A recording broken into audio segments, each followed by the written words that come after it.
Our first speaker is Atossa Soltani. Atossa is a director of the the Amazon Sacred Headwaters Initiative, and founder and board president of Amazon Watch. She's speaking to us from Ecuador, where she's been working with indigenous groups on the problems of the Amazon.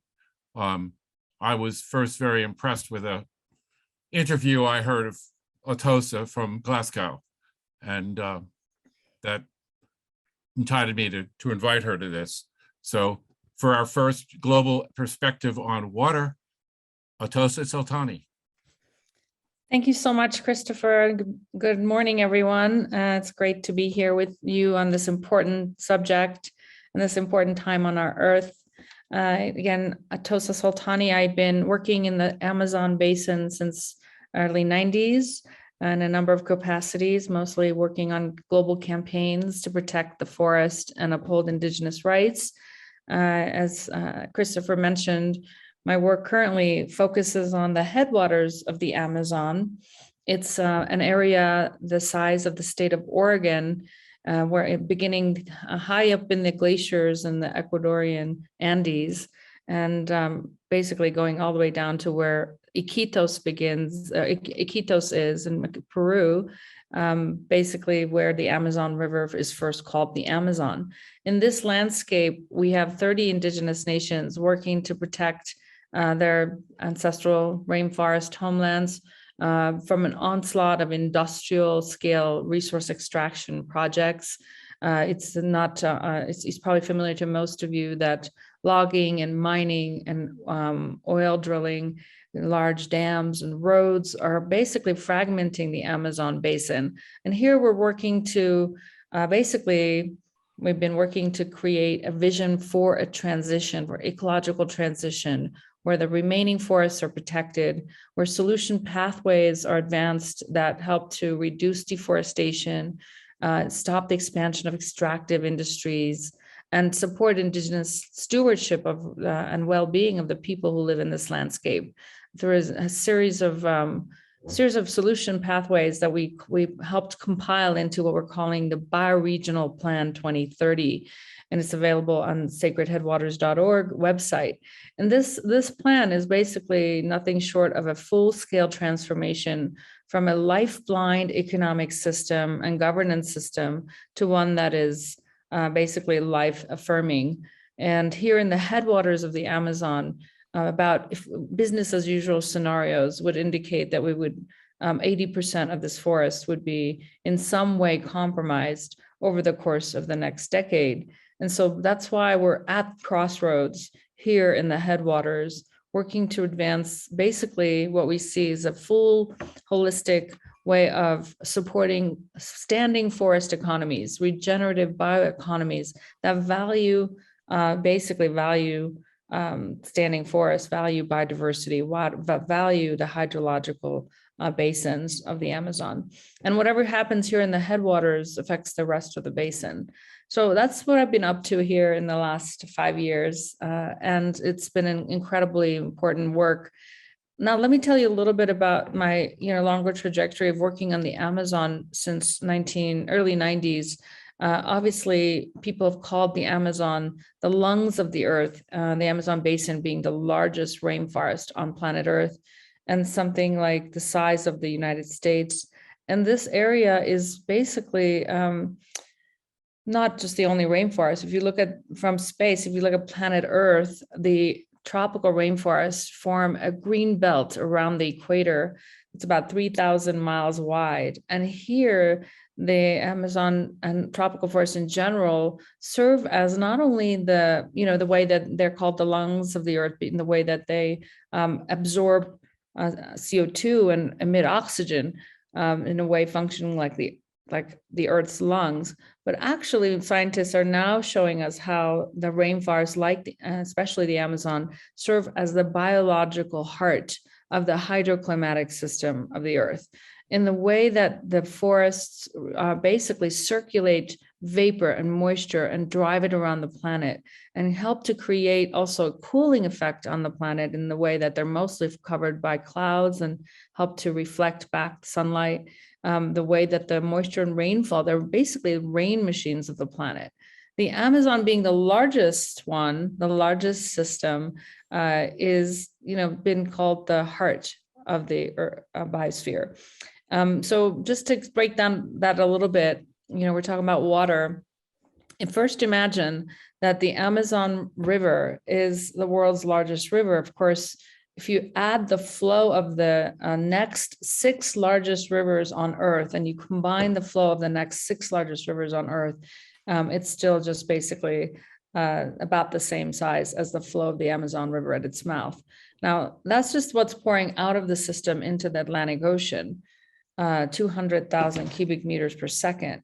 Now, if you take the amount of rain that's generated in the sky in the form of moisture and vapor from the evapotranspiration of trees, some 400 billion trees, each one emitting about 1,000 liters of water a day, that basically lifting through evapotranspiration, water into the air, collectively, you can see that the Amazon actually generates a river far bigger than the Amazon River into the sky every day. And that river that is picked up through the Hadley circulation system, the Earth's circulation system, and driven basically not only deeper and deeper into South America, where something like 90 to 95% of the rain that falls in the South American continent comes from the Amazon through these atmospheric rivers. But then once it hits the Andes, and it basically goes everywhere, goes upwards into North America, into being responsible for agricultural rains that are responsible for agricultural productivity in North America and Mexico, as far away as Hawaii. And what we see, I actually have, I'm going to see if I can share this short QuickTime. What you're looking at, if people can see my screen now, what you're looking at is a modeling over a course of a year of the atmosphere, basically a Hadley system moving moisture across the planet. And you see here in the heart of the Amazon is actually creating a low pressure system in the forest that's beckoning the moisture deeper into the continent. The trees basically nucleate the moisture in the clouds, and they help for the rain to fall. And then the trees lift back up this rain into the atmosphere, creating this pulsating, swirling atmospheric rivers that, yes, are going across the earth, but they're being generated and cycled within the Amazon basin, quite deep into the Amazon, where if you see the continent of South America, it's the green continent. It's the only one that's the green continent. And so, okay, so yeah, just to give a sense from a planetary perspective, and this entity, the Amazon, is literally the beating heart of the hydrological climatic system of the biosphere. Now, this system is, you can see it, if you wake up over the Andes in the cloud forest, if you're in the Amazon in the morning hours, you see the trees are actually, breathing out. And the Amazon generates enough of its own rain to be a rainforest. So what is at stake is that we've lost about 17% of the forest cover of the Amazon basin and the original forest cover, and another 17% has been highly degraded. This is according to the recently released assessment of the Science Panel for the Amazon, which was a 2-year effort. 200 scientists participated in the first most comprehensive assessment of the state of the Amazon and what's at stake, its role for the climate, its role in stabilizing weather and rainfall. And what the conclusions are that because we've lost about 17% completely and 17% degraded, the Amazon basin is basically reaching a tipping point, an irreversible tipping point of ecological unraveling, where somewhere the threshold is when somewhere between 20 and 25% of the forest cover are lost. We stop seeing that cycling of moisture that the trees make possible. And we start to see that the Amazon no longer cycles enough rain to be a rainforest and begins to become, die back and become a savanna. It's a process of savannahization. And so what we are at the Amazon right now, we are perilously close to that. If you consider what's been lost and degraded, we are somewhere around 22% of the Amazon. So somewhere between the next 3 to 10 years, scientists predict that we will be we're basically there now in geological time, we're at tipping point, after which over the next, it might take 70 years for the Amazon to become, 50 to 70% savanna. It might take that long, but that the point at which we cross the threshold is now. And so that we're sounding the alarm bells, the science panel is sounding alarm bells.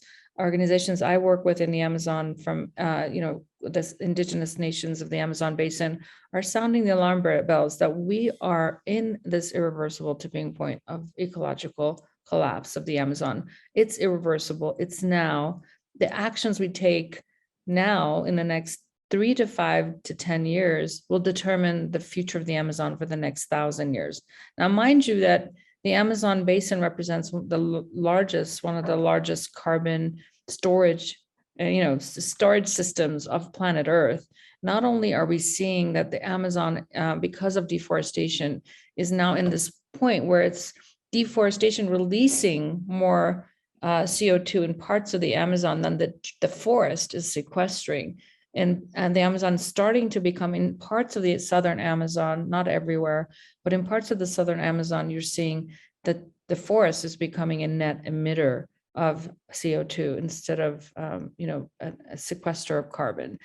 And so we basically have been sounding alarm bells that we need to reach to zero deforestation immediately, no later than 2025. We actually need commitments in place to protect all the remaining forests of the Amazon and actually restore and reforest to get back to at least 80% of the Amazon. We're at 78 now, to get at least to 80% of the Amazon to be basically forest and basically protected forest and restored forest. This will take a massive retooling of our economic system, changing the economic system from a life-blind economic system to one that is life flourishing. Now, this is, of course, people who are monitoring carbon emissions and carbon sequestration will tell you that one of the best ways to bring the earth back into balance is to restore the hydrological watersheds, the hydrological systems from the smallest to the largest. So I wanted to share with you, this idea of this, we're on this panel, and I wanted to say that, there's a lot that is not happening right now, that we're not modeling how the hydrological system influences the climate. We are focusing way too much on carbon and missing the point that the earth actually has skin and tissues and organs that may create this living biosphere. And that the key to this living biosphere is the flow of water in the atmosphere and through the landscape, that there's this dance between forests and rain and watersheds and climate, that water vapor being the most abundant climate gas is actually the most important to focus on. And not to say we should ignore carbon, not at all. We have to reduce our emissions, we have to restore our carbon sinks, we have to restore forests, but looking at it from a living earth paradigm, the Amazon, other forest systems, the basically forest cover of the planet become key in helping us reduce climate impacts and restore balance to our biosphere. So for the last few minutes I want to share a 3-minute video made by based on work of Charles Eisenstein and his brother, who are working, basically have a short video to illustrate the water paradigm. When we think about climate change, we tend to think about carbon dioxide in the atmosphere warming the planet. Carbon is so central to our thinking about the climate that many other important aspects are excluded from the conversation. One of these things is water. Water is actually the dominant greenhouse gas, but its global effects are difficult to measure because it doesn't spread out evenly in the atmosphere like carbon does. Its effect on temperature also depends on the many forms it takes. When it takes the form of a haze, it has a warming effect. When it takes the form of clouds, it has a cooling effect, except for at night, in which it has a subtle warming effect. Since atmospheric water is hard to model, it tends to get ignored. But temperature is not the only important aspect of the climate here. If the climate can be warm or cold, the climate can also be wet or dry. The rampant rise of floods and droughts of our time are said to be caused by climate change, but really they are climate change.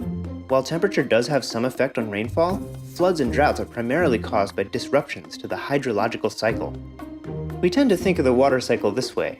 Rain falls, water evaporates, condenses into clouds, and repeats. But this is only part of the picture, since a lot more happens underground. Healthy soil is like a sponge that soaks up a lot of water. Some of it is taken up and stored by plants, and some of it percolates deep down into aquifers. This groundwater wells up and feeds springs and streams, which allows even more life to thrive. There's then much more water to evaporate from the saturated ground or to transpire through plants. This abundance of water vapor allows for more consistent rainfall. So what happens if we cut down the forest, plow the grasslands, and expose the soil? Without trees or plants to buffer the rain, the heavy downpour compacts the soil. The water can't soak down into the compacted ground, so almost all of it stays above ground and we have a flood. Almost all this water runs off, carrying loads of topsoil with it. And when the rain stops, the little water there is left evaporates very quickly, leaving the ground compact and dry. This lack of percolation depletes the groundwater over time, so it can't feed the streams, which dry up. Now there's no water in the land to feed rain clouds, and we have a drought.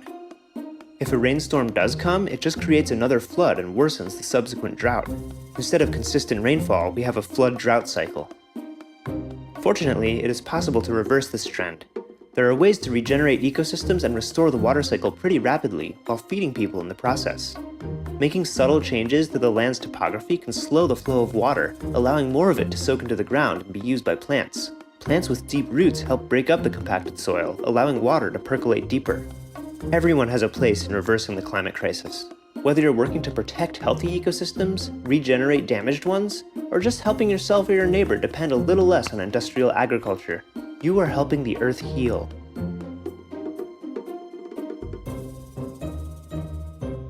Okay, so I want to say thank you so much. I will be happy to answer questions. And I'll put some resources and links in the chat for folks. Thanks so much. Back to you, Christopher.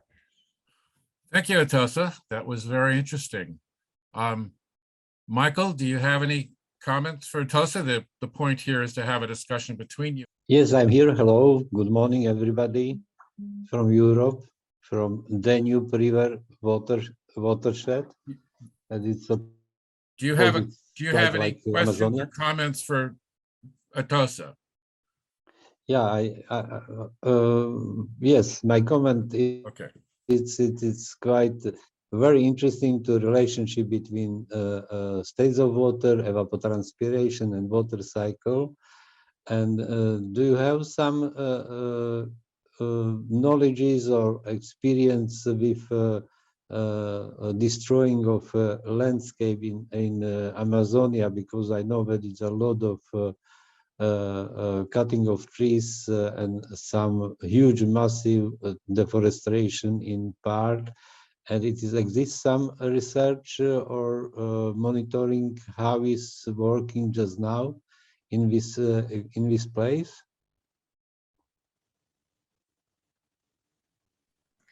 Michal, I just want to say that I'm so honored to be on this panel with you. I've read your papers from back in 2007, I think, on the water paradigm, and it influenced me deeply.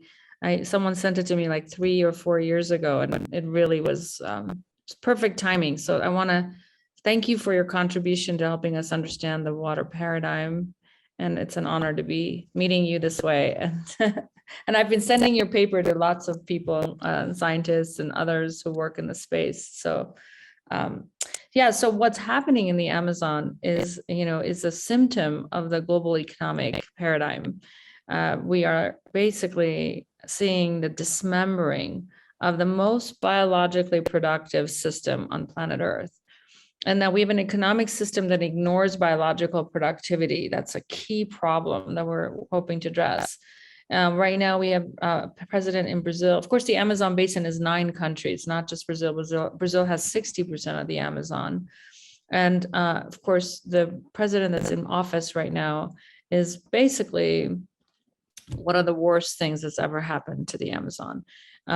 Deforestation had been brought under control in the between 2004 and 2018 when he took office. And ever since he's been in office, deforestation in the Amazon has skyrocketed. We're seeing record number of forest fires. You probably all remember the 5 million hectares of rainforest were lost in Brazil and Bolivia in 2019, and the images of the massive forest fires.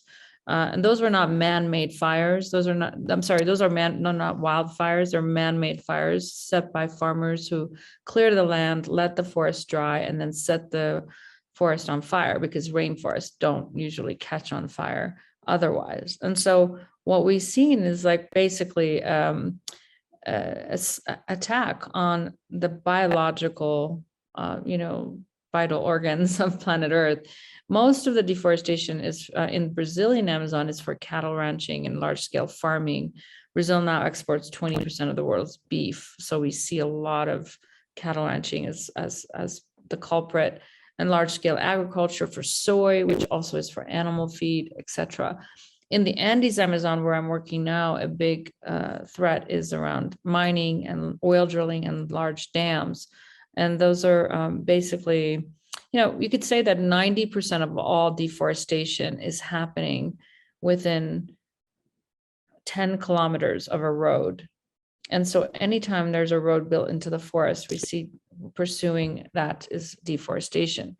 Now, you can totally see in areas in southern Amazon where deforestation has taken a toll that the weather is changing. The landscapes are changing, they're drying, they're becoming, the weather system, the ability of the forest to draw the rain and actually cycle the rain is lost. And of course, you can even measure a 1 hectare, temperature difference between a 1 hectare plot of rainforest and 1 hectare plot that's been deforested for cattle ranching, for example. That temperature differential between the deforested and the forest is significant. It can be as much as, if we say Fahrenheit, 30 degrees to 20 degrees Fahrenheit differential. It's noticeable. It's, the ability of the forest to cool the earth is not even modeled in the climate models. So anyways, I don't know if that helps answer your question. Mm-hmm. Thank you. Anna Frankic, do you have any questions for Atossa?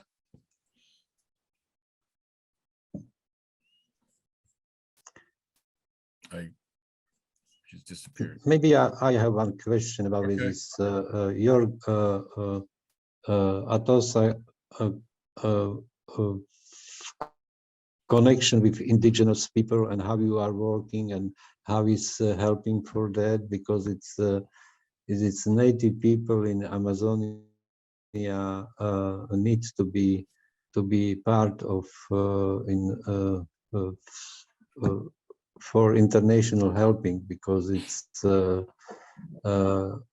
extremely important to make a local community to helping for deeply understand and to how to transfer with connection and participation for a new reality, and how to bring maybe new arguments, strong argument for to change our landscape for native people in Amazonia. Thank you for that question. I've spent most of the last 26 years working closely with indigenous peoples in the Amazon, and from perspective of the Amazon basin, 1/3 of the Amazon is land that's currently either titled to indigenous nations or claimed in the process of being claimed as collectively held land by Indigenous nations. There's about 500 Indigenous peoples in the Amazon Basin. And, when you think about the contribution they're making to the protection of the Amazon, it's significant. In fact, half of all intact forests in the Amazon Basin, half of all the well-conserved forests in the Amazon are Indigenous lands. And every study after study shows that Indigenous territories are like islands of intact forest in the sea of deforestation, and that their deforestation rates in Indigenous territories are even lower than national parks, that Indigenous peoples are doing a better job of protecting forests. But at the same time, there are a lot of forces at play. Indigenous territories, even though they are legally in the constitution of most countries in the Amazon Basin, with the exception of, French Guyana, which is still a district of France and hasn't recognized land rights. With the exception of that, most of the other Amazon countries have constitutional guarantees for Indigenous territories to be recognized and legally titled to Indigenous peoples. Now, even so, the subsurface mineral rights are held by the state, and the state, meaning the national governments of these countries, have the right to basically give oil or mining concessions to subsurface minerals underneath an Indigenous territory. And Indigenous peoples are fighting back. Of course, there's a battle of rights. Indigenous peoples have the right to their territories under international and constitutional of most countries of the Amazon. But the government is a battle over who gets to decide over the development decisions of Indigenous territories. So often the oil drilling, the mining, the projects like large dams that are declared as national priority or national strategic interest basically trump Indigenous people's land rights and impose these kinds of projects. So that's why it's so important to work with Indigenous peoples to protect forests, to defend their rights. And that if we are able to be successful in supporting Indigenous rights, it's basically not only a human right, not only it's intrinsic that we support Indigenous people's well-being, but also they are the best stewards of the forest and the best chance we have of, protecting these large areas of rainforest. A national park often is not apt, doesn't have enough, enforcement, doesn't have enough park guards, doesn't have enough resources to protect against intrusion, illegal activities, clandestine activities. So we're seeing even protected areas being invaded by clandestine activities. Whereas Indigenous territories, the communities are, let's get back to the paradigm. The paradigm of Indigenous peoples is that their territories are sacred, that they're living forest, that they're kin, that all that lives in the forest is their kin. In this paradigm of, living in harmony with the forest and with all life, Indigenous peoples make truly not only great stewards of the forest, but great teachers in guiding, kind of teaching us how to live in harmony with the earth system and helping to really reprogram the paradigm that we have, that where we see nature as resources there to extract for our economic prosperity, which is the paradigm that's currently destroying the Amazon. Indigenous people see the forest as living, as sacred, as mother, as as life, and that their relation to this life is to be good stewards for future generations of life. At the same time, Indigenous people are also in some cases so neglected, so missing, education, healthcare, transportation, basic services in their countries, and mostly are suffering the impacts of extractive industries, of cattle ranching, of fires, of oil drilling or oil spills, that, they can also become, succumb the needs of their immediate needs for the forest, for their economic livelihoods, and basically being tempted or being, forced to allow destruction. So taking care of Indigenous people's well-being is the best guarantee we have to allow the forest to be, to continue to thrive. So indigenous land rights is a key demand. The movement in the Amazon is demanding that their lands, their collectively held lands, be titled, be legalized, and that they be given resources to govern their territories. We're not talking about indigenous communities, small communities. We're talking about indigenous nations who are governors and who are, stewarding and protecting huge areas of the Amazon. So thanks for that question. I'm very passionate about this topic and think it's, one of the key strategies that we have is not only supporting indigenous land rights and supporting indigenous well-being, but allowing indigenous peoples to percolate our thinking and our worldviews in the way we see the earth. And also to say indigenous peoples not only have wisdom, but they have knowledge systems.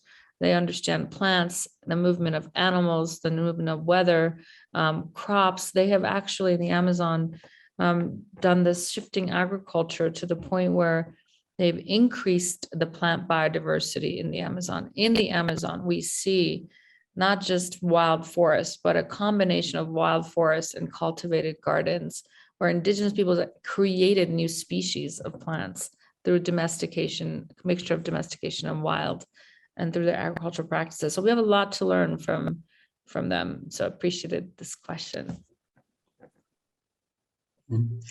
Thank you, Atossa, for your work for this space. Thank you. And thank you. Atossa, that was fabulous. I'm so glad you were able to make this. This was wonderful.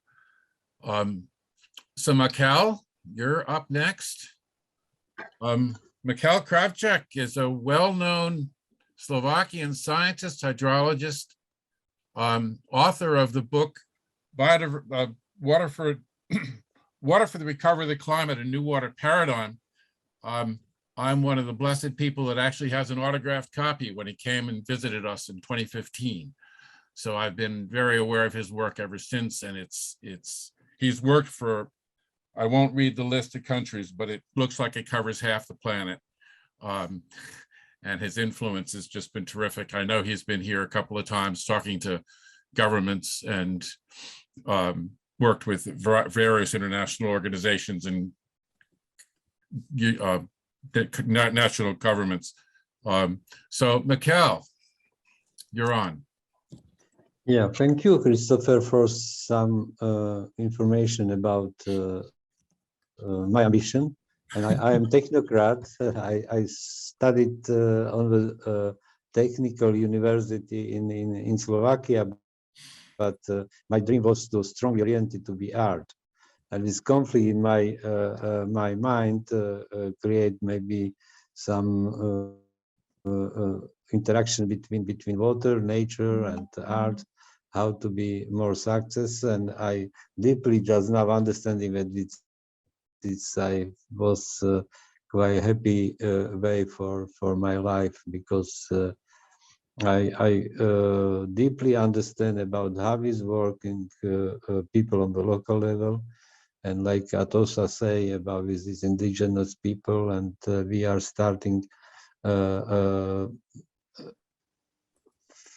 years ago about to helping for some indigenous communities in Slovakia, which was attacked to build water reservoir for drinking water for my city. And I met with these people in this time, and I say, yes, I'm young, I can help for you. And in this moment was starting to change my life and my philosophy, how to be more productive for society and especially for local communities. I prepare some presentation which is quite interesting to connect with Atossa presentation, and I will be speak about this what we obtain from this 30 years way about this deeply understand what is mean water, what is mean water in our life, in nature, in climate system, in biodiversity, and security around the globe. Okay, I graduated on the technical university in 1980, and after that I starting to work on the Institute of Hydrology of Slovak Academy of Science, but after 6 years I had to move because I was I starting for first conflict in my region about this how is working nature, how is working of watershed, and together with hydrological regime in one quite interesting valley in my East Slovakia region close to Ukrainian boundary. And in this moment, after 6 years, my job on the institute, I oriented to mostly ecological research projects. And if when was in 1989 was the Velvet Revolution, and we was completely happy and starting to bring some innovation solution for water management in Slovakia and in my region, and bosses on a government level, like in Brazil, sometimes decided to build water reservoirs first, because this is a good concentration, not only water, but concentration of money. And we prepare a very simple solution of a community level. And we say, listen, guy, we can help for you because nature can to produce water for you and for my city too, and respect your needs on local level. And 5 communities have not to move from region. And we build a lot of small check dams and water retention ponds, and starting to fascinating on the community level different solutions. And we create a huge, massive conflict in Slovakia because this official level in this moment was cost about $200 million US. And we prepared a solution which was only $20 million with same water capacity for my community in Košice. And it's whole problem was about this, but it's completely cheap solution, and people and bosses don't like this solution which are very cheap and special from public money. And after that, we need to deeply understand, and we had to find a lot of strong argument why it was necessary to be built this model. And we are developing this different place in Slovakia. Sorry. Okay, just now, yeah. And this is a result about this blue alternative solution in upper part of Torisa, and we know that it is the solution for creation of water sources is minimum than 20 times cheaper. And but everybody spoke in Slovakia, especially on the government level or water bosses, it's crazy idea, it's not possible, and so on. But we are we had a lot of different problems in Slovakia, and one is about this problem about windstorm, which is in new reality in Slovakia, which was in November 2004, massive windstorm in national park, which was 12,000 hectares of forest was completely destroyed. And we say, we find money from private company, and we will help for nature, and look how is just now growing of nature after our the same technology, the same solution, how to first step to keep rainwater on the nature, support to planting trees, and just now it is some best best solution in hydrologic in Slovakia and means a good condition for restoring of nature together with water and climate system and so on. After that, we are creating Košice Water Protocol, and our idea was to, listen, just now this problem about Kyoto Protocol is finished, and we can to prolong this follow up with this Košice Water and Climate Protocol, and we create on the Košice Parliament in decision-making process concept, which was a sign of Košice Parliament and starting to build some pilot project. And here is one from the solution, how is change of completely dry landscape, only rainwater harvesting of the ecosystem, and how is to completely restore together with nature, together with not only vegetation, but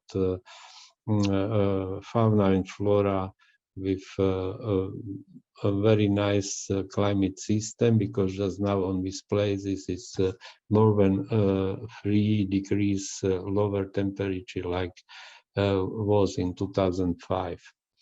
After that, we have influence on the decision-making process and government. And in 2011, in Slovakia was 3 huge, massive historical floodways in Slovakia, and my group helped for Slovak government to develop this concept, program restoration, to involve a lot of poor people to building like these check dams, and you can see how is change of landscape on the erosion valley, and what is mean to water retention measures in concrete reality on the, for example, in mountains, catchment areas, and so on. And maybe you know about this bioclimatic park of Drienova. It's another very quite interesting story, and Zuzka helped to write this article for United Nations web portal about bioclimatic park. And 7 years ago was completely dry and damaged landscape agriculture, and just now it is a lot of not only water but a lot of life in this place. It's just completely regenerate and bring a new reality on the community level. And around this conflict which was in Slovakia, we had to harvest a lot of data from precipitation, hydrological regime, and so on. And we had to analyze and look about this one case on in my territory in Michalovce town, how was dramatically change of precipitation from 700 millimeter on the 100 years before, and just now is about close to 600. The same in winter time, in summertime. And why I'm presenting with this graph, because it's we are still thinking, oh, it's the problem is about degradation and decreasing of precipitation in different territory around the globe, but we don't understand. And problem is about to understand it, because we are learning in the school that water in nature is renewable energy and renewable matter, and we need to accept this. But problem is that its states of water in nature is completely dependent on the landscape. And if rainwater is quickly runoff from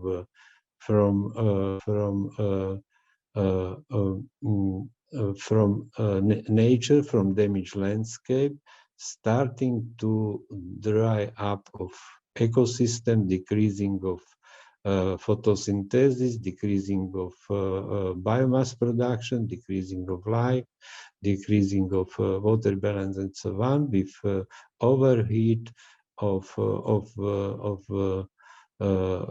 this territory which was changed.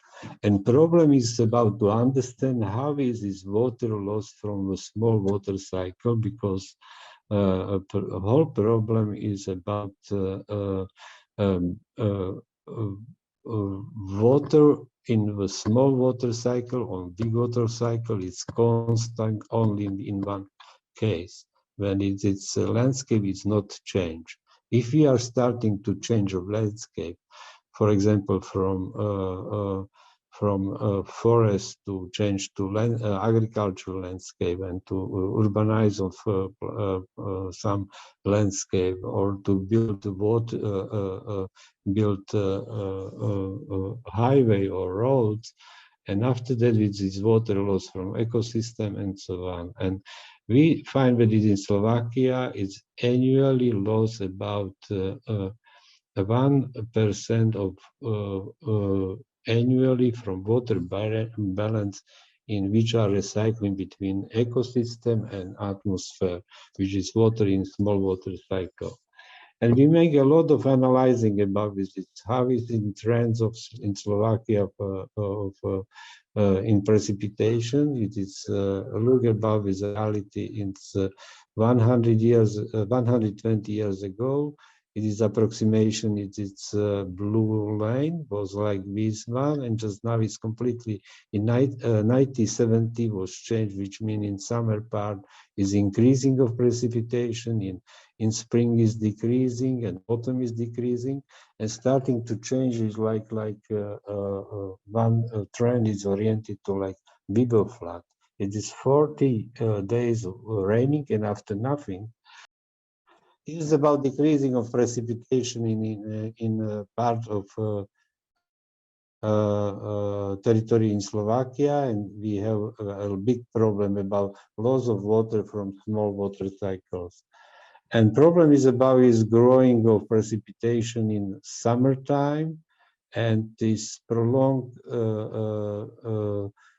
period without rain, which is mostly on the springtime, on autumn time. And for prognosis for future is extremely danger, because it's in springtime we need water for new agricultural food production. In summertime is this problem about is growing extremality, with this danger for flooding on the community level. And from year to year, it is growing a lot of trouble with local flash floodings and so. And this is about problem about with space change of distribution, which means in mountains is growing of precipitation and lowlands and decreasing. And it is another space change of distribution of rain. And usually we are speaking, it is impact from global warming, impact from increasing of CO2 in atmosphere, but mostly problem is on the land management practices and change of energy system in the atmosphere due to dry up of lands. Because we are historically everywhere, in US, in Brazil, in Ecuador, in Slovakia, Zagreb, it is the same principle. It is loss of water from small water cycle. And I still have problem to understand why this water cannot overflow to green zones. And it is about technical solution, because we need to learn of engineers, of architects. Listen, guy, with water, rainwater, it is not the asset which we need to quickly remove. We need to harvest this water to ecosystem, because this water is support to growing of vegetation, and after that vapor to atmosphere and to make cool effect. And this is huge problem of mentality on thinking everywhere around the globe. And it's old water paradigm principle. Look, this is some picture from one is all these pictures are from South Dakota. You know about this reality in South Dakota and problem about completely desertification. And this region is annually precipitation is 450 millimeter annually. And it's but sometimes it's massive raining.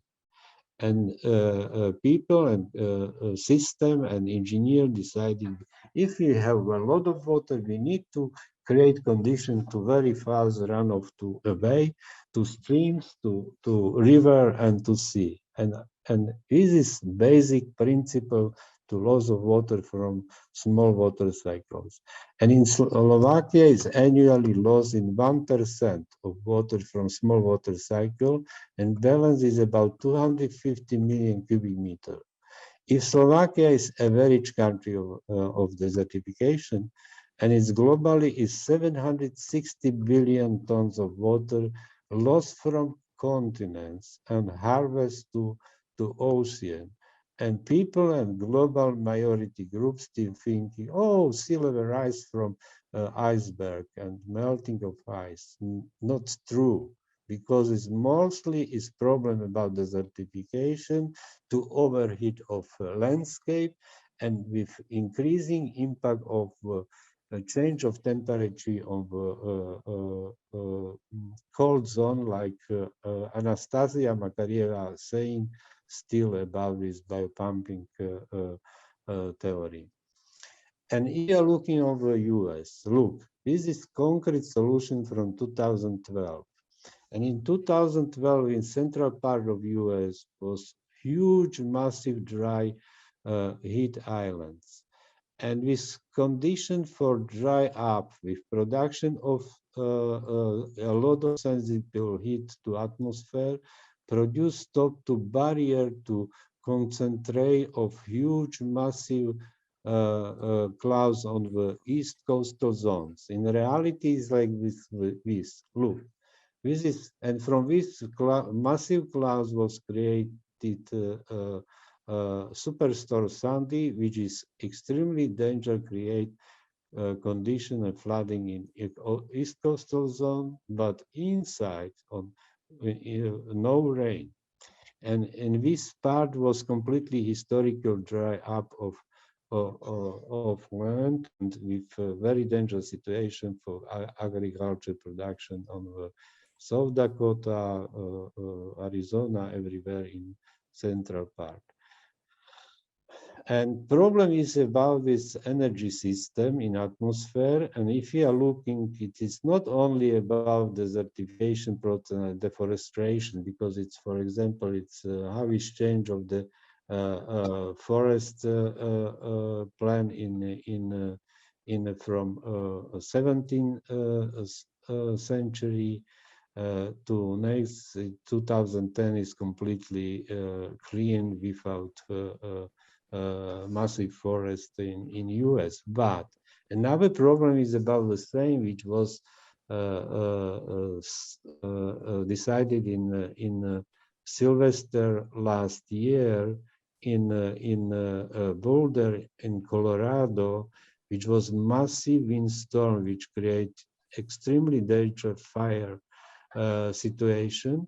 And look about his reality, how is manage of rainwater on the around with hills, which create differences between temperature on the mountains areas and on the Colorado. And with stormwater management in US is still oriented to transform of flood away from catchment areas, not stay water in the small water cycle. We are creating this channel system. We are creating this some pond only for transforming of harvest water and to prolong overflow, for example, from 1 hour to 24 hours. It is not solution. This is extremely bad solution for reality. But the system and US still working, in Slovakia is working, everywhere is working about this still system symptom to support runoff away from the paving, asphalting, roofing, because we need to have a clean space and dry place, but we forgot that water which are followed down from sky, it is completely dependent on the vapor water to atmosphere. And around with this process, which we decided in Slovakia, we deeply understand and we wrote from this water for recovery of the climate, this new water paradigm. In 2009, we are presented with water, vegetation, and climate change on the Copenhagen summit about this new ideas how to helping and to more effective for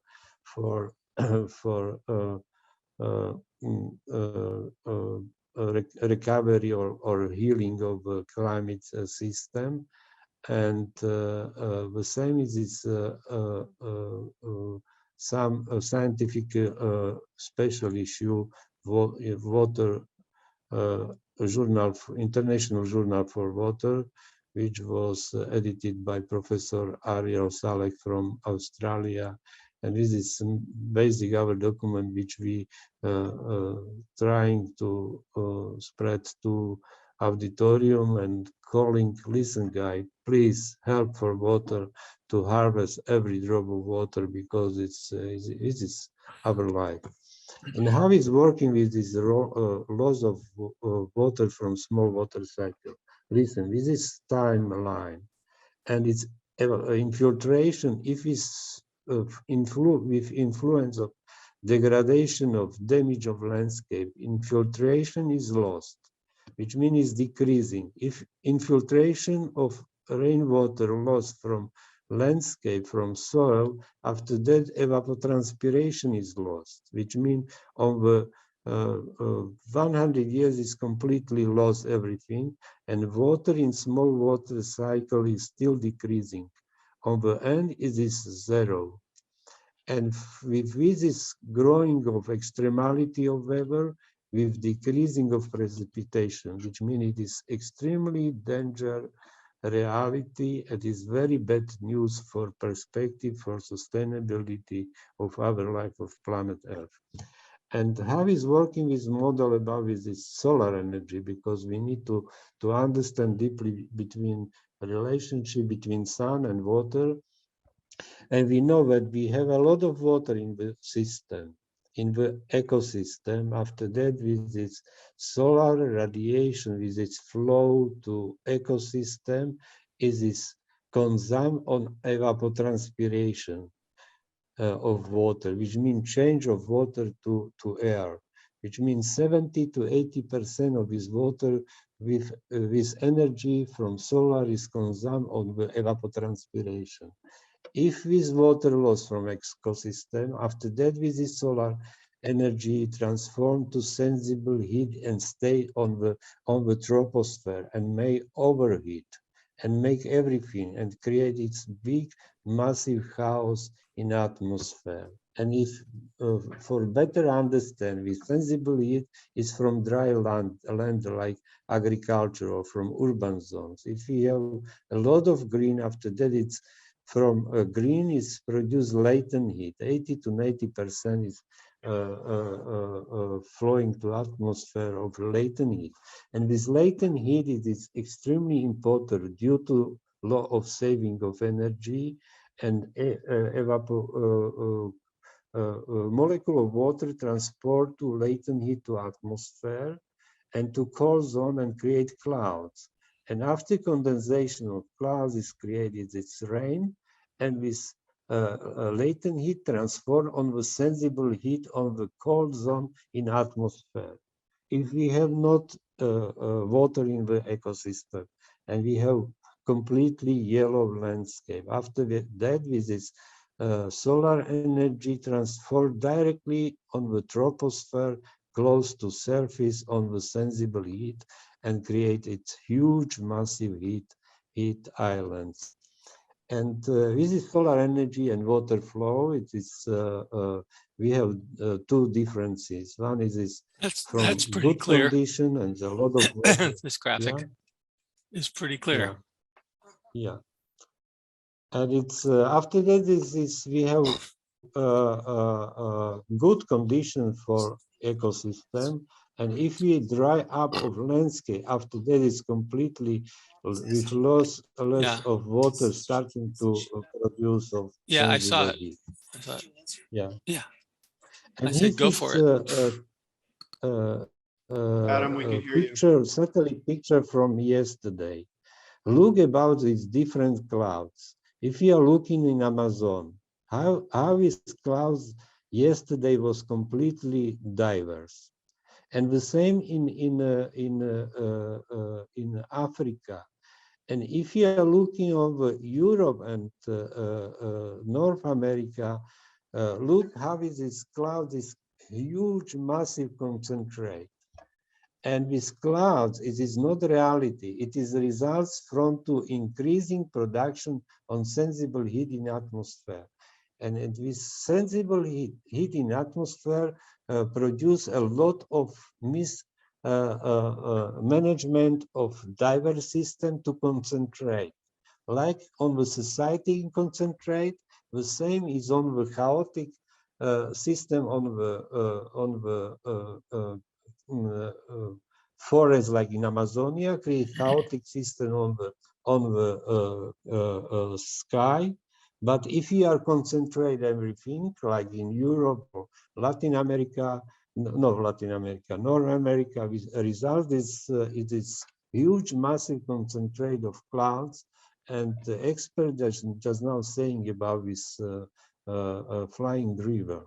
And flying river is these results from behavior of society on the surface of landscape and how we are manage of landscape. This is extremely important to understand about water, how water regulate of climate. It is not about this global average about this CO2 and so on. It is about territory, it's different part of continent, and we need to deeply understand how is change and what we can do and how we can to do it for perspective and sustainability. And good news exists, and good news is it's completely simple. We need to infiltrate every drop of rainwater and starting to pumping water to small water cycle. If last time was lost 1% water from small water cycle, we need to create condition on the surface to starting to harvest water to not only for our food, for our restoration, for our garden, for our trees, but we need to return water to small water cycle. And after that, will be growing of balance of water in the system with decreasing of extremality of chaotic system in atmosphere, with a return to increasing of precipitation, which will be more offer and more with a lower intensity. And this is very good news. It is possible if we will just now starting after 10 years, I am completely sure everything on the globe will be solved for security and sustainability and so on. And this is a couple of solutions from Slovakia, which we harvest last time. And in concrete, because we are NGO group, a small NGO group, and we are strongly oriented to concrete practical implementation of a community level. And this is about with the new water paradigm. It's completely free for all of you. Like Atossa say that it's reading this book. And I think maybe another and new students from Zagreb maybe can to inspire how to help for Balkan, because Balkan is a huge, massive problem with desertification and close to I know about Bosnia and Herzegovina and Macedonia and Greece, a lot of problem in Croatia too. And we need to harvest water to small water cycle. And if you are looking on history in 11th century, and was completely different climate like just now, and the problem is about to destroying of this. And this is Well, principle of I think we're going to have to wrap this up. Okay, sorry. For the audience, this book is available on the website, the Biodiversity for Global Climate website, and I believe there's another link that's also been put in the chat, which will go into resources after this. I think at this point, I'd like to invite Atossa to have comments, and I believe we have several people in our audience that may also want to join this. Anna Marie Frankel, Tom Garreau, and Tim Weissel, I believe, are here. And perhaps it would be good to have them join a conversation. We seem to have one of our speakers has not showed up. So we're not sure what happened, but she did not join us from India. And so we have some extra time, and I think that perhaps getting some other people in with a great deal of expertise on this would be the best way to move forward. So, Atossa? Sure. Thank you for that, Michal. That was really this presentation. I definitely want a copy of this presentation. This is amazing. I mean, I guess the conclusion that I think is so important is what you're saying. And what's really important here is that if we pay attention to the hydrological cycles, and if we pay attention especially to the small as well as the large hydrological cycles and slowing down water through the landscape, allowing the regeneration of vegetation that helps to restore hydrological cycle, we can reverse or we can address climate change in a matter of decades, not centuries. And that's one of the things that, I think that your presentation presents. So I guess it's more about how do we tell the story to the people who are making climate policy right now. And of course, the watersheds, I'd love to know like your thoughts on, partly I think the paradigm is that we're not conscious of the watersheds in our basically ecological landscapes. We're not conscious that we are in these watersheds, that the watersheds are ultimately nature's boundaries.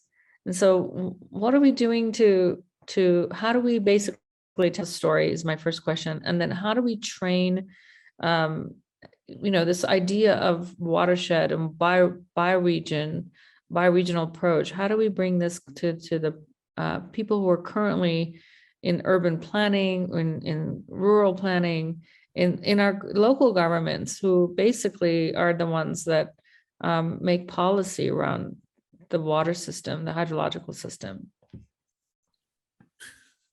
Yeah, and maybe I will be explaining on the Košice action plan, which we decided of the regional government. We decided to sign this whole concept, and we created a water board. In my region is about 7,000 square kilometer, and we have water boards. And for example, from Monday, we will start to another round of communication and explain and how can these people to involved on the local government, local mayors, farmers, foresters, NGOs groups, ownership of lands, how can everybody can to help for that? Because it is necessary to bring new water law, and dependent can to be created on the local level, regional level, and a national level. And we have problem just now in Slovakia to create this on the national level. We decided to help oriented on the regional level. And on the regional level, it is regional government is like mentor for decided to invite people. because this, for example, this table is about to benefit from whole restoration program. It is good for farmers, for foresters, for water managers, for drinking water, for temperature model, for sequestration of carbon and so on, and with creation of job for community on the community level. And we need to explain, because it's quite, it is new innovation solution and it is not easy to explain, but my group, it is very small, but in Slovakia we have quite interesting influence on the decision-making process. And for example, in next Monday will be huge debate on the Ministry of Agriculture in Slovakia. We've established its water and carbon bank for implementation of these ideas. Yeah, and because we need to find this simple, more effective solution and so on, and we need to mobilize people. And for example, one from this is which we wrote with Jane Lambert, concept global action plan for restoring of small water cycle and climate. And if it's globally living on planet Earth just now, 7 billion people, and we know that it's necessary to build 700 billion cubic meter of water retention measures, which means for one inhabitant of planet Earth, it is 100 cubic meter of water retention measures. If everybody create with 100 cubic meter water retention measures for families 400, it is job for 1 week, for 1 month. It is not necessary huge massive money, and we need to spread for society, and people need to know that this is about solution, because we know about reality just now, how it's a growing of price of energy in Slovakia due to carbon credit. It is extremely dangerous situation. And this is alternative solution is the sequestration of carbon on the soil with increasing of fertilizing of soil. It is some best way solution which can help for everybody, for community, for farmers, for local economy, and so on. And this principle, it is like diverse system of the clouds on the Amazonia.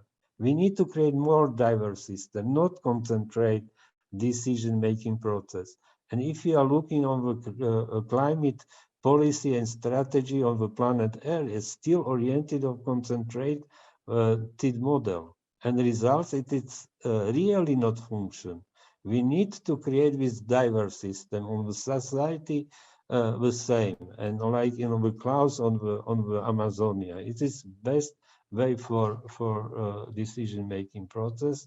It is a big challenge for you, because I am old man, and we need to, and special for students like Ana Maria invited people from Zaragoza University and students. It is challenge to deeply understand whole concept and to help for that, because we are responsible. Everybody from us, we are responsible for that. Thank you so much. Michal, can you share the last, you had a few more slides. I'm curious to see what we still missed, if it's possible, if you have a few more minutes to tell us more, just sort of the final. It is last couple slides. Yeah, this is about information about global action plan, which we wrote with Jane Lambert and we presented it 2015 in Bio for Climate. And this is about stop desertification and backwater vegetation, biodiversity, climate, create a good condition for water cycle, biomass, biodiversity, increase carbon sequestration, recycling of nutrients and water, employment. Any negative effect, I don't know. Yeah, and this is about calculation of benefit, because we was involved in one research consortium, Sym4Nexus, and we developed this concept how to quantify and calculate benefits from rainwater harvesting. And this is very clear link between water, between production of biomass, between carbon on the biomass and soil, and CO2 in which CO2 is source for production of biomass, and we still thinking that it's bad. It is CO2 is the same key stone for life, like water, and this is huge misunderstanding about globally. Why we still thinking that CO2 is bad? CO2 is we need because it's stone our life, and everywhere because it's CO2. Carbon is its minerals for growing of new biomass, trees, vegetation, corns, and so on, potatoes. And this is like last slide is about this eco-restoration system, which is harvest create with 700 billion cubic meter water retention measures. It is how much money is necessary to invest. With creation 100 million new jobs globally, 50 billion ton CO2 carbon sequestration annually was harvest to ecosystem, and we are produced just now about 40 billion, yeah, and $3 billion crop yield increase annually, reduction of damage from the natural disaster by 100 billion dollars per year. Aquifer, we create new water sources, and we need just now is water crisis, and this system, because all water sources in nature is completely dependent on the rain, and if it's water. Rainwater is not harvest, not infiltrate, but runoff away from ecosystem is no water. After that, we have completely dry. And we are decreasing sensible heat. It is 300,000 terawatt hours. It is 2 years production of all electricity power station on globally, of planet Earth. And the same, we are increase of 300,000 terawatt hours of annual latent heat to atmosphere. And this is like air conditioned system, because with the latent heat, it's vapor water pumping to heat from troposphere to cold layer of atmosphere and make cool effect. It is completely simple. And sea level not rise, but decline more than 2 millimeters annually. And we are at average temperature mitigate to 1 degree. We calculate this. It is necessary to create a lot of concrete decision-making process and to involve. And just now we are have very good connection with different local communities in Slovakia, and we are making it. Especially my daughter is a geographer, and she develop this concept which are very easy for understandable and with implementation too. And it is job, real job for recovery, healing of planet Earth. Sorry, I was too long, Christopher. I just want to say that the Michal, this is revolutionary, visionary, and so like the most important thing we could be doing is getting this message out that to address climate, we really need to look at water. The water paradigm is where is the answer, and that what we're looking at is that bringing carbon in balance, not necessarily vilifying CO2, but bringing it into balance into the atmosphere, from the atmosphere into the earth, so that it can generate. This is stable. It is 50 billion tons CO2 carbon sequestration annually. I'm reminded. I was results from. Yeah. Go ahead. Finish. Yeah, it is. If we are implement whole system, which is possible, if we today starting massively in globally It's after 10 years, it's completely solve everything. And with system starting to sequestrate, to harvest to CO2, support photosynthesis with increasing of intensity of photosynthesis, and clear carbon is harvested to biomass and to soil, and carbon is this nutrient for fertilizing of soil. It is one. And second, O2 is returned to atmosphere, oxygen. This is completely simple. And we learn on the basic school is chemical processing about photosynthesis. Yeah. So basically this is, if we manage for water and we manage for life, and CO2 will become in balance. Basically, that's the message. Exactly. That's the message. Yeah. And I feel like it's so far from what decision makers understand right now. And it's our job, and everyone who's on this call, to really think of creative ways of telling the story of the water cycle and the water paradigm.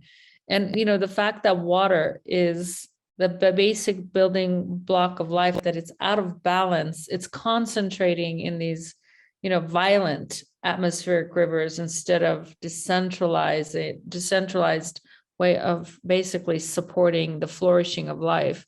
That's what we need to see. If we can see it from that perspective, we can work on bringing it into balance.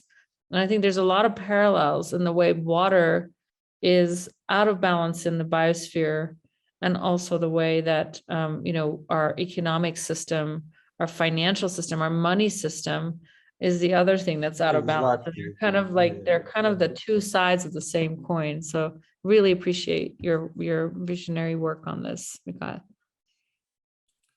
Thank you.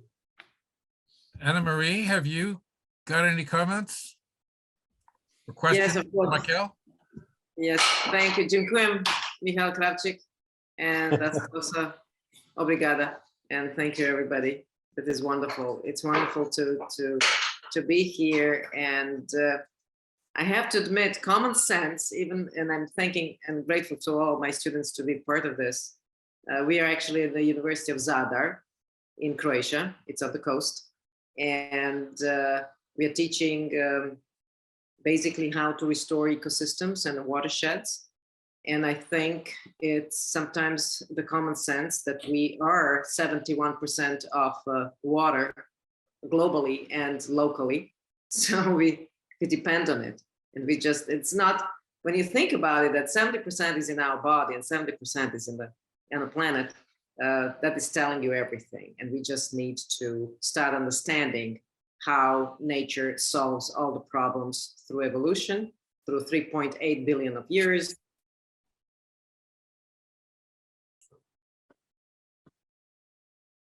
I think it's more political and pushing for some fear and strange solutions and models, and creating confusion when, and in fear, you can't really think openly and holistically. And I think the students will today understand that yes, we have a problem, but you also have a very approachable, practical solutions that we can do right now. And I strongly really believe that we can improve our conditions in next. If Zagreb is not so far from my region, and will come to visit different place, because, for example, today I called with State Secretary of Ministry of Agriculture, which was in a Tuesday in Greece, to control what we implemented in October last year for water retention measures after big fire.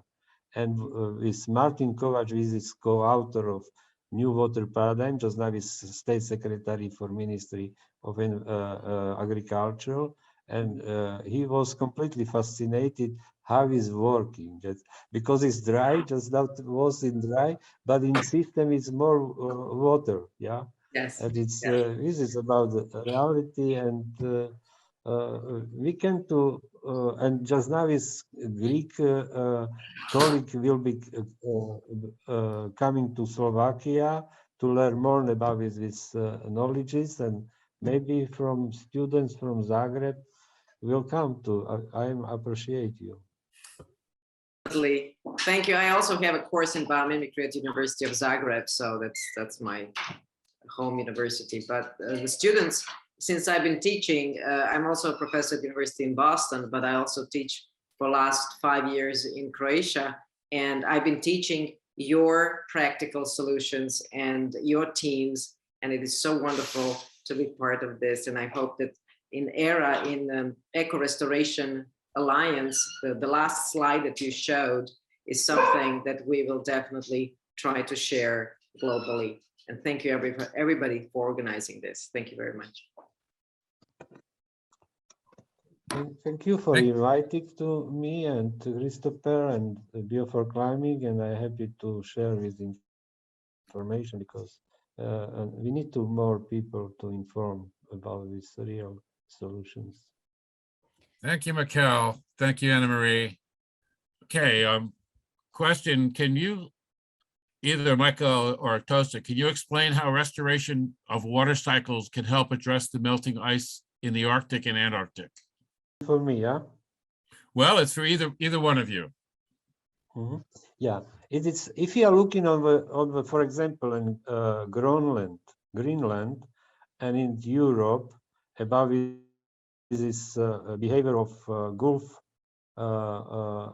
flow of in atmospheric pressure, and maybe you know about this biopumping theory from Anastasia Makarieva and Gorshkov from Petersburg Institute of Nuclear Physics, and its problem about this is how is sharing of flow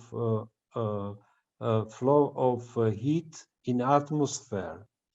And if you are looking over Africa, Europe, and the north part and pole around this north hemisphere, and it's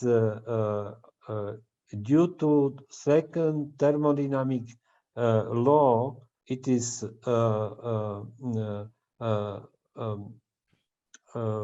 heat is flowing from sources, which mean from dry lands where is produced a lot of sensible heat, and this heat is flow to cold zones. And it is one result why it is north hemisphere and spatial on the pole, and it's more higher temperature for example, in statistic data from last couple decades, which mean it is more dry lands produce more heat because every cubic meter which vapor to atmosphere consumes 700 kilowatt hours of solar energy for transforming of from solar energy to latent heat. If I have not water, 1 cubic meter, after that it's one from this space produce 700 kilowatt hours of sensible heat. For example, I don't know how many people living in Zagreb, about 500,000. With a larger area, probably a little bit more than 500,000. It's maybe like in Bratislava. From Bratislava, it's channelized annually 20 million cubic meter of rainwater away to Danube River. The same is from Zagreb. The same is from Belgrade. The same is from each Vienna and so on. And 20 million cubic meter which are lost from ecosystem, because before that, before paving, asphalting, roofing, with rainwater saturate to soil, and after that it's with solar energy transformed to latent heat. And if we are paving, asphalting, roofing, and was change of Boven ratio, it is Australian climatologists, which are lived between First and Second World War, and came with this concept about ratio between sensible and latent heat, which means from Zagreb is producing annually more 21 terawatt hours of sensible heat to atmosphere and produce heat islands. And heat islands after that moderate have influence on the share from push to cold zones. And if we have a lot of towns, we have a lot of dry lands. And after that, it's huge, massive heat islands like in central part of US flow to cold zones and create a new reality about temperature. After that is melting of ice on the Greenland more fastly. And we are still speaking about the CO2. I don't understand. It is completely physical nonsense. Physical nonsense is about physical reality is about this law about saving energy. It is 1 second is about thermodynamic law, which we need deeply explain and for new generation how it's working and how is create flow in hydraulic flow in, for example, in atmosphere of air or in a pipe of water, how is flowing water in on the pipe. And after that, we will be deeply understand why is melting of ice on the cold zone. Thank you, Michal. Atossa, do you have any comments on that question to add? No, I don't. I think that was a great explanation. As my reflection is that the story of the story of bringing the hydrological cycle in balance through our acts of creating, fertile ecosystems and forests and farms is the story of like coming into balance on this planet. And I'm mindful that what we've been hearing about on the news is about mostly just about the CO2, mostly about carbon, and ultimately finding the riddle. It's the riddle here is this balance between bringing moisture from the atmosphere, creating distributed network of watersheds from the micro to the macro, and bringing that in balance will reduce this, differentials in pressure and this concentration of violent concentration of water vapor in the atmosphere. And, that can only be, that's the only solution I see. So I don't have anything else to add there. Okay, thank you. I have a question for you, Atossa.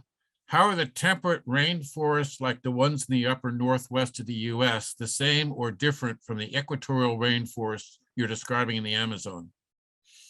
Well, it's interesting. I have this incredible opportunity. I've been working with a scientist named Suzanne Samard, who wrote a book called The Mother Tree.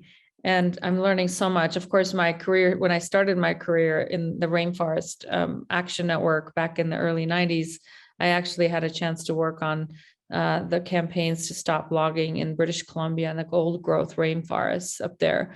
Then we know that those forests are incredibly rich in carbon and sequester a huge amount of carbon. And they also have ancient mycorrhizal network that help to basically create resilient ecosystems, and that they are also affected by this cycle of deforestation, reducing the amount of moisture available for trees to cycle, and this positive feedback loop that leads to the dieback of old growth forests, but that they're extremely rare. I mean, the fact that the temperate rainforests, are so rare. There's only remnants left in North America. The British Columbia all the way down to the redwoods in Northern California are the last of the the ones in North America. And there's also some in Chile, South. So yeah, they're incredibly important and biodiverse. And unfortunately, they're still being clear cut for things like paper and timber. So yeah, we definitely have to protect. And there's so much more. They're so rare. But I recommend the book Mother Tree that really shows how forests operate as complex societies of life. That and water is the key element also in the way that water is regulated by these forests. Thank you for that. I have one idea for a campaign for Amazonia, and about how to decide it to this conflict about, because if you are cut of trees, and after that is loss of water, and loss of water not only from trees but from ecosystem, and which means if you'll be, for example, was starting to massive campaign, you can do cutting trees, but you need to keep rainwater on the damaged landscape. Yeah, and if you are ownership of land, so for example 1 hectare of forest land, and if you will cut of this forest from 1 hectare, and for example in massive rain fall will be runoff, for example, thousands of cubic meter away, and if you will be create system of law, you are responsible for that, to stop this runoff rainwater from ecosystem. I think will be maybe quite very interesting reality about how to harvest, because if you cutting of trees and you are waiting for new trees, but if you completely damage and dry up of lands, it's not growing of new trees. And if you harvest and rainwater to your place, after that starting new trees is growing very fast again.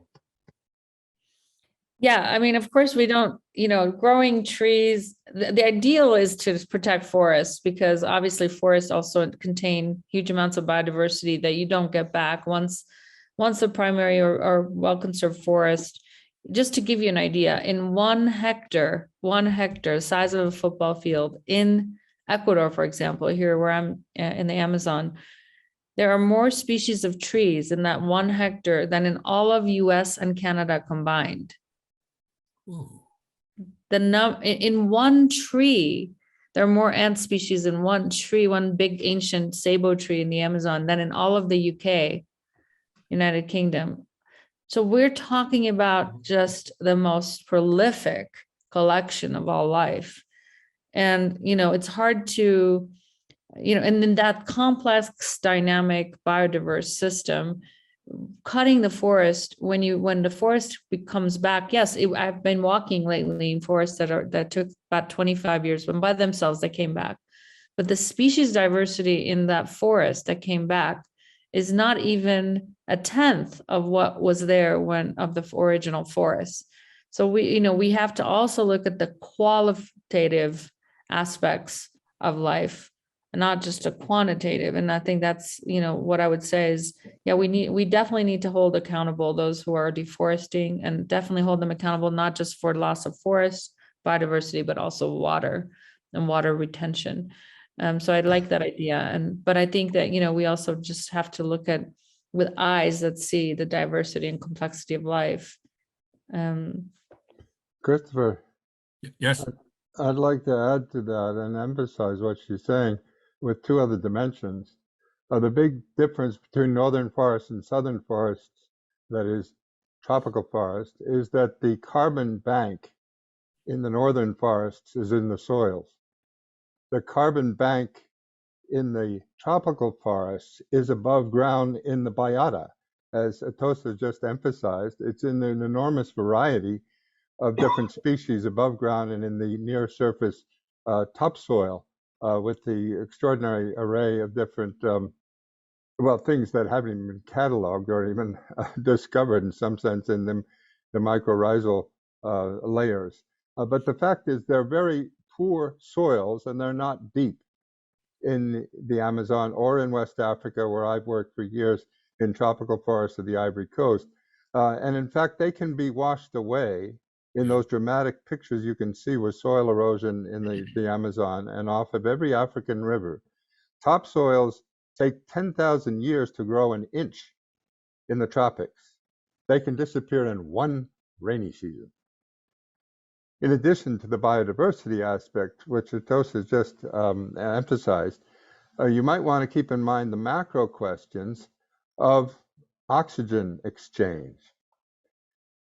The Amazon and the tropical forests in Indonesia and the Ivory Coast and sort of West Africa and the Congo have been emphasized as the lungs of the world. That's where the oxygen is restored and the carbon is pumped out. If you want to look at trees as carbon pumps, they're the carbon pumps. They're the ones sequestering, as it were, the CO2 from the atmosphere and regaining it, refixing it in the topsoils. If you then wash away the topsoils and don't allow the forests to recoup because you're deforesting them, cutting them down at a faster rate than they can even grow, then you're really committing suicide. There's no other word for it. Humans are in the process of engineering their own extinction because they don't understand how soils interact with above ground biota and exchange gases with the atmosphere. That has to be hammered home quickly, as well as all of the fantastic work that Michael's been doing on the water cycle. The other aspect that's a little missing from the discussion here is that the water is becoming privatized on a scale that we haven't really paid attention to here. We're in love, and I think quite justifiably, with the localized water solutions. At the same time, the financial markets are commoditizing water and making it an international commodity to be sold on speculative markets. That is, the overnight traders, the speculators are going to say, for example, there's a dry week coming up in Australia. Good, let's double our investment in overnight securities in water. And the result of this is that governments that do make policy are usually more in touch with the financial elites than with grassroots organizers. Yeah. So it doesn't matter on some level how much we make progress in converting one ecosystemic sensitive local population to become water restorers, when at the same time water futures are being sold in Australia, Wall Street, and the like in such a way that they're actually talking about dragging icebergs as a source of fresh water into temperate waters and living off the meltwater of icebergs. I mean, you can't believe the unreality. Atossa actually mentioned it a few minutes ago, that the financial system is out of balance. That's about the biggest understatement in recent history. Yes, we have a system that's built on the notion of continuous profit, which means at its base, continuous growth. And yet we live in a finite ecosystem. You can't get away with that forever. You can get away with it for a short period of time. By that I mean maybe hundreds of years. But what you're doing is bankrupting the natural treasures within the system. That is, topsoils, groundwater, fresh water. We're running out of fresh water on the only blue planet in the known universe. That is a conceptual problem, right? How is it that the only planet that is documented to exist with water at its surface is, because of the activity of one species, running out of water that species needs to live? Now that's a macro question that we ought to address, as well as the micro hydrological rebalancing that Michael's drawn our attention to. So I look forward to the way you're going to do this, because I think only people like Atossa and Michael have a sense of how that can be done locally. What you need to do is to team up with Maud Barlow and the others who've been fighting for decades to resist the financialization of water, and they've lost. That's the perfect entrance into a next question. And I think it's addressed to Atossa on her work with indigenous communities. How might corporate money, which is now increasingly available for climate solutions, be channeled into communities themselves for stewardship rather than used as means of control and ownership? Is there any way to the financial system to benefit this? Well, I mean, I'm still thinking about the last comment from Tim and the whole financialization of nature, which the carbon markets around sequestering carbon is also another manifestation of the same thing. And that really we've been pushing the paradigm of commoning, that we are not seeing what we tend to see is the markets, and what we don't tend to see is the commons. And, you know, I'm really a big fan of the book, the movement, the commoning movement, and looking at how we create, yes, we need to create financial incentives for nature to have value, but do we need to make them visible to the market? So we need to make them commodities. And indigenous peoples are very clear on that. They're, you know, opposed to the commodification of nature. They're not opposed to financial incentives that help to signal the right thing, you know, taxes and fines and incentives and subsidies and things that can help generate the right action without creating wealth on some entity's balance sheet that then help to perpetuate a model of a capital accumulation. And, you know, I've been giving a lot of thought about, you know, the book on the cancer stage of capitalism by, I think it's Tim McMurdy, if I'm not forgetting his name. The idea that the financial system is based in the logic of cancer, and also I would say in the same logic of the violent hydrological, situation we find ourselves in with, you know, with water concentrating in larger pools of vapor into the atmosphere, becoming more violent, creating more, contributing, becoming climate change, contributing to global warming. That same thing's happening with the financial systems. We have pools of capital. We have, you know, 8 families, whatever it is, 5 to 10 families that control more than half of the world's wealth. Those are huge funds. We have a handful of companies like BlackRock and, Vanguard that are actually own every other company. They're pools of money that own all the other money. And those pools of money have their own logic. They're looking to grow. And where they're going to grow is in basically huge pools of money that can ruin local economies, ruin ecosystems, convert ecosystems into more capital. That's the logic of cancer. That's what we have proliferating on the planet. And, you know, I'm very much mindful that bringing the water cycle into the balance, that true currency is water, and the parallels between, the violent out of balance water system and the violent out of balance financial system, and how we need to innovate to create more harmony between the flourishing of life and our value system. Our money as our only value system here on the planet is, wreaking havoc. So having said that, I would say the current climate-based, nature-based solutions, which is the buzzword at places like Glasgow, are mostly talking about how to help companies get to net zero, not necessarily zero, which would require them to reduce their emissions. The understanding is that, well, you can't reduce 100% of your emissions. Maybe you can reduce half or 20%, but you can help to offset your emissions. In other words, you can pay for some forests to be protected that were going to be logged, or avoid some emissions from automobiles, or through energy efficiency. But ultimately, that's kicking the ball down the road. It's basically saying we're not really going to reduce, we're going to offset.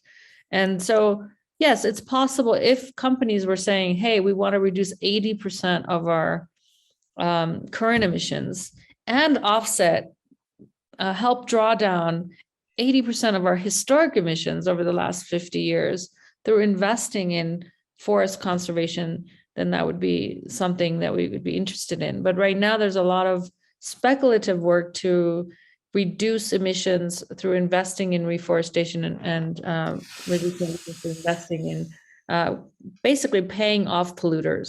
It's kind of a perverse incentive. Right. If you're an indigenous community who's been protecting your forest for millennia and have almost no deforestation rate, you don't get any money for protecting your forest. It's only if you have can demonstrate historically you've been logging your forest and or you've been part of jurisdictions that have been logging and mining their forest and destroying the forest, and you need money to pay off the polluters to go away and stop that deforestation, that's when you can create financial instruments. So it's a little bit perverse, but we're working on figuring out how to get money directly to communities that are working to protect, have been demonstrating that they've been protecting their forests, but can also commit to preventing future deforestation and have incentives to help prevent future deforestation, which is really ultimately what we should be after. And when you think about the current, who are the culprits of deforestation, you have to blame the governments. It's the governments who are creating enabling conditions and programs and policies, financing and subsidies, and impunity and lack of regulations that allowing the forest to be destroyed. So if anyone needs to be, basically take their foot off the throat of the destruction, are the governments. Anyway, so I don't know. I think there is a way to send right signal financial incentives to help within the framework of the commons for indigenous peoples who are protecting their forests to be continue to be good stewards. So their basic needs are met so that they're happy, they have education, healthcare, and basic needs met so that they can continue to live in harmony with their forest. Thank you. I'd like to jump in for a moment. Hey, Paula. Thanks, Christopher. And, a world of thanks to Atossa and Michal. And I want to say that Michal began our education around water when he spoke at our Restoring the Water Cycle conference in 2015. We have learned so much from him, and more so when he returned to speak here and in California. But what's also happened is that Michal has won the support of his own government and is increasingly being asked by governments in other countries to talk to them about solutions to their immediate problems. And I wonder if, Michal, you can say a few words that have to do with impacts on government and what you have seen, what has been successful. Take us the next step. And then we'll have to close. And then we'll have to close.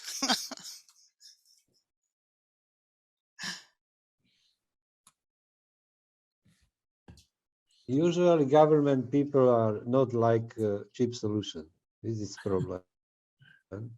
Especially we had in a very famous prime minister, she was lady and she was professor of sociology, and she opened door for the implementation of program of restoration in Slovakia. In 1 year, we are 1,000 people was involved in this process to restore on the community level, and all money flow like Atossa say directly to local communities, to local level, and to support local economy.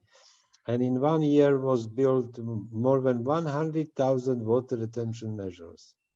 And plan was to build with water retention for cycling of harvest water and return to small water cycle 10 million cubic meters. And plan was to decide 250 million cubic meters. But after first year was political situation was dropped and returned to mafian guys, which just now it is a lot of story about that, but it's this guy starting to the same, this guy close to Putin regime for understanding, and to stop everything activities, and people which was involved in this process was have very hard situation on the level. It was not easy because we are post-communist country still. But just now we're starting to again to have everything restored, and people on the community level deeply understanding that it is way. And for example, in Friday, I published only 3 pictures from Greece. What was happened after implementation of water retention measures, and it was extremely a lot of positive reactions. And just now it is possible to say that people understand and starting to build in different places. People decided and sent to me photos how people building of check dams and water retention measures on the different locality. But we are not stop this activity because was involved in European project for SIM4 Nexus, sustainable integration and management for water, food production, climate system, energy, and so on. And we developed with Jan Pokorny, which is the co-author of New Water Paradigm 2. And we developed with this methodology how to quantify, how to calculate this. What does mean if I am harvest 1 cubic meter of water, water retention measures, and how is water starting to return to saturate to soil and help for to growing of new vegetation and so on, and sequestration of carbon, make cool effect, increasing water sources and so on. And it's I think it is a just now, for example, is yesterday called to me with another guy, Professor Myung Han from Korea. Maybe you know that it's in Korea just now is tragic situation about fire, and I will fly in the 29 March to help for these people in Korea to deeply understand and so on. It is this one, but I think I still waiting when around with our community and ERA, Eco Restoration Alliance can to build capacity for to building a lot of way for the deciding for technology, for political decision influence making process, for education people, for to rising of money for that, for creation of job for poor people, for spreading of information and so on. And I'm optimistic that we can to decide it because we have very short time to change because we are close to collapse.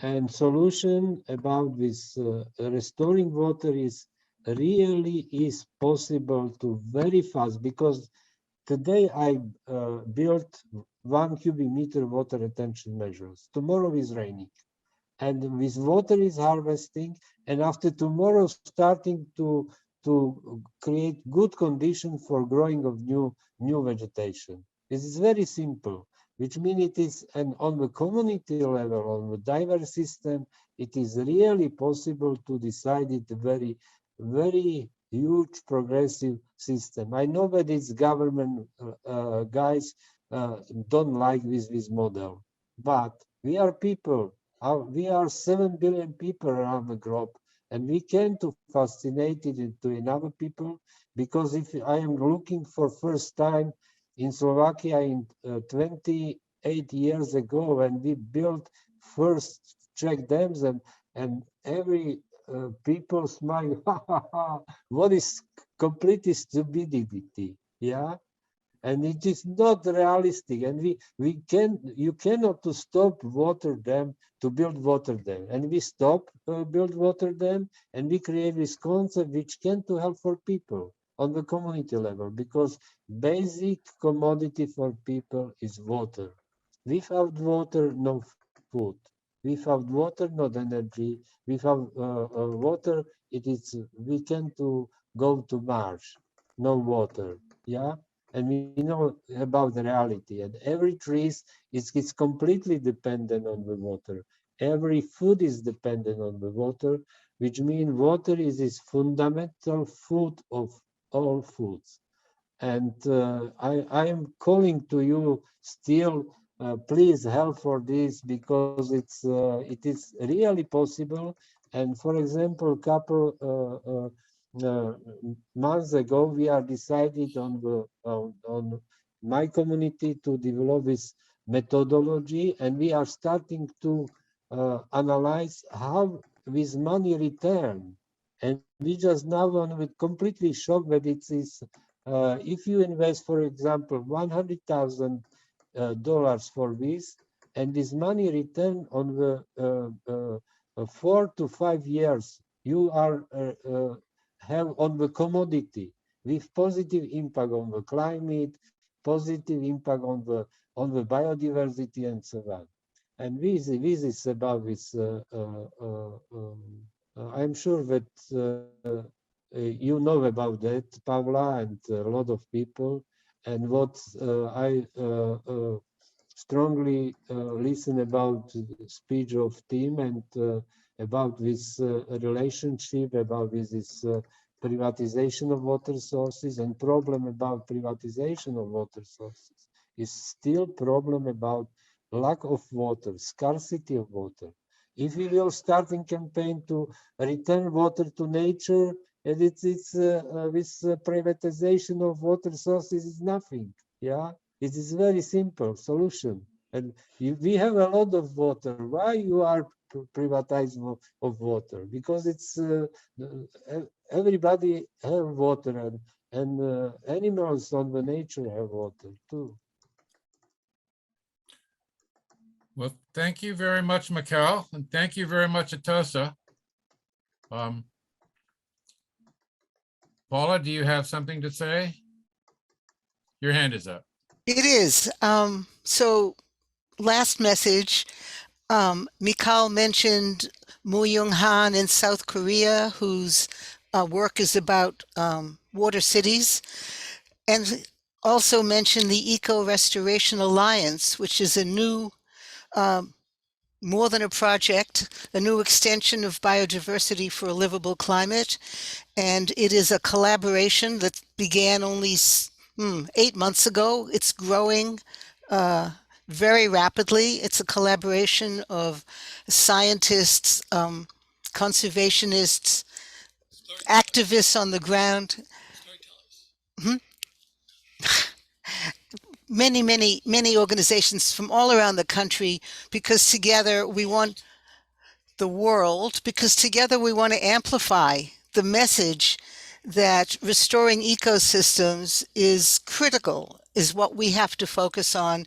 And we all know that restoring the water cycle is a key element of this, if not the most fundamental. And I just want to invite you all to the next presentation in our WGBH speaker series, which is an introduction of the Alliance.